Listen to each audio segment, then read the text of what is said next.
জায়গা লাইন বেচছো না। আর 2 বছরের ভিতরে জায়গার দাম যেভাবে মাধবপুরের ইন্ডাস্ট্রি অনেক বাড়ছে, আমি এমপি অনেক জায়গা বাড়ার দাম বাড়িয়ে ছাড়বো আমি চিন্তা করি। আর হইলে কি আমরা এখন দরকার হইলে কি সোনারঘাট মাধবপুর আমরা কোনো 5 স্টার হোটেল নাই, আমরা কোনো ভালো থাকার ভালো মেহমান আইনা যে রাখতে হয় এরকম মানুষ 5 স্টার হোটেল নাই, 3 স্টার হোটেল নাই।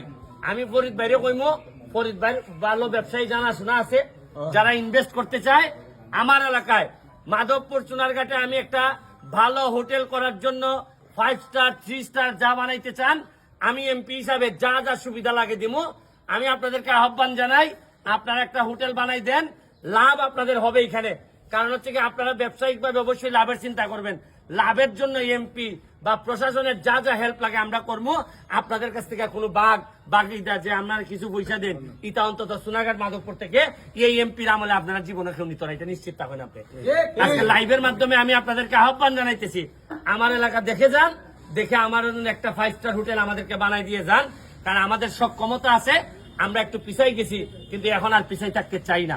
পরিশেষে সবাই আবারও ধন্যবাদ জানাইয়া উন্নয়ন একটা কথা কইছিলাম, এই আজকে সকাল থেকে এই গরমের মধ্যে কি পরিমাণ গামছে আপনার ধারণা নাই।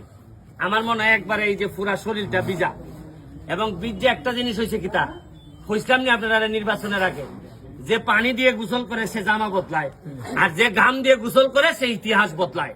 এবং আমি ইতিহাস বদলাই স্যার সোনারঘাট মাধবপুরে আপনারা দেখাই দিয়ে যাই 2 বছরের ভিতরে কিতাকরণ যায় আমি দেখাই। আমি আবারও দোয়া চাইয়া থ্যাংক ইউ অল। মিটিং আপনি কইছিলা কি চাই হইতাম যে আপনারে চাই এটা সব বান্দাল বাট বাদ দিত আমি কইছিলাম